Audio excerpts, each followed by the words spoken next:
And once we've added the water and made the stew nice and wet, we simply add in the quinoa and mix it into our stew.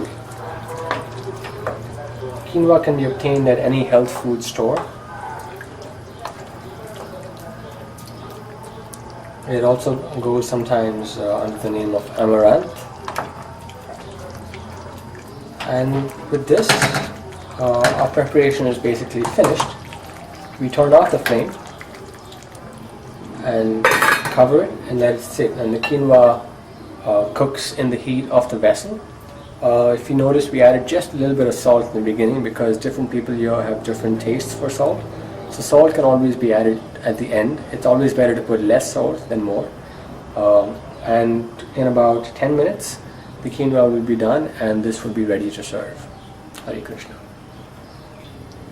And now, just take a look at the dish. It's all ready. It's nicely cooked. The potatoes are not too mashed up. All the vegetables have retained their shape. And this dish is now ready to be offered to Krishna. And after that, to the devotees. Hare Krishna.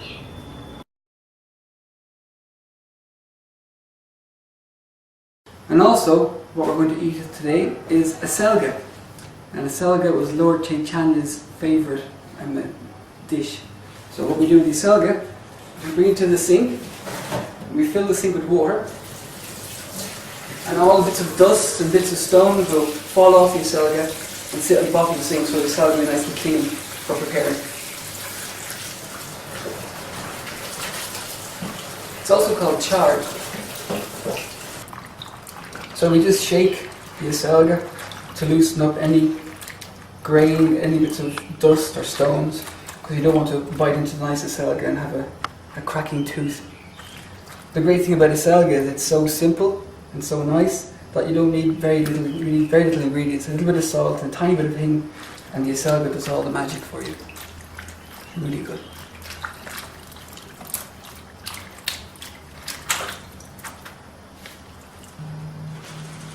Okay, the Acelga washed. Take it to the chopping board. You take off the first little piece and then just chop it to whatever size you wish. Neville likes it thin. I like it chunky.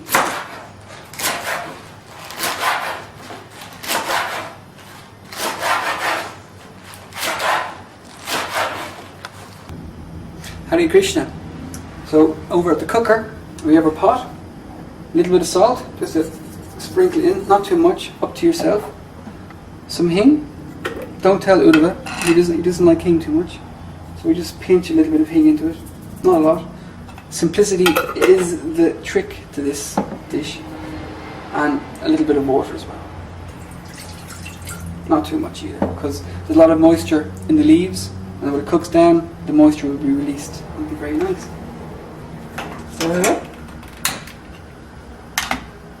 And then add the salim.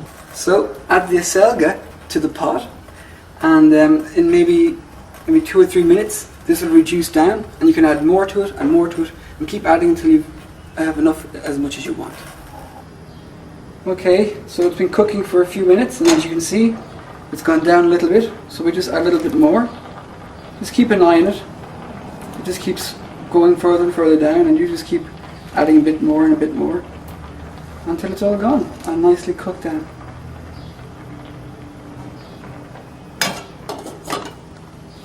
Done about halfway, medium heat. You can see it's steaming away nicely, and it's been, you can see that it's breaking down nicely and slowly. Then you get a little bit more,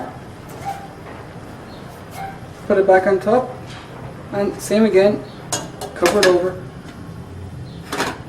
and let it reduce down. Okay, let's have a look at the Acelga. Okay, that is the whole bag that you saw before, and it's reduced down, reducing.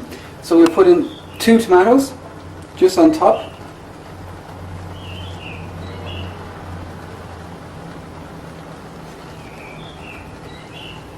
Some of the juice. And just for a finishing touch, a little bit of chopped parsley just on top.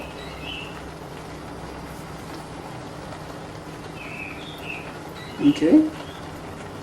And then we just cover it over again. Reduce the heat a little bit to a simmer. And wait a few more minutes and we'll have some nice tasting Acelga. Hare Krishna.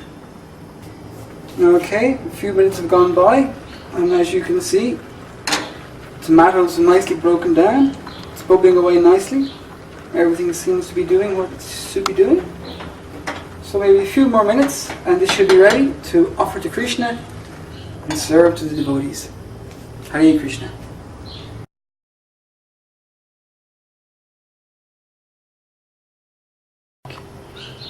Hare Krishna. Now we're going to show you how to make strawberry lassi, which is the simplest thing in the world and very delicious. It's basically strawberries whipped up with yogurt and sugar and served out along with your lunch or dinner.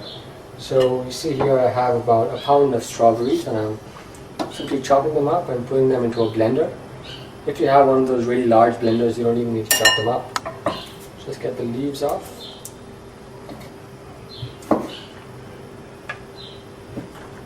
Once you've put in the chopped strawberries, add some sugar according to your taste. Varies to different people.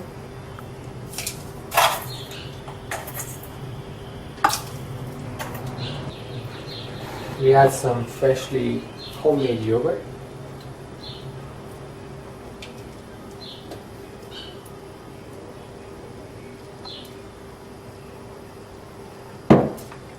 And now we simply blend it.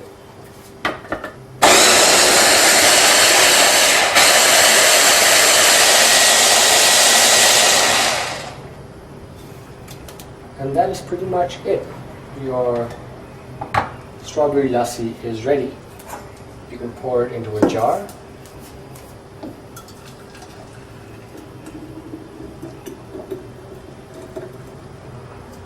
And you can keep it cold in a refrigerator until you're ready to eat it. Drink it with your lunch. You can make this with any fruit. We use strawberries, nectarines, peaches, bananas, anything that you can think of, apples. You can mix them up, mix up different fruits, just go crazy with it. And it's very delicious and very easy to make and very healthy because it comes from milk. Hare Krishna.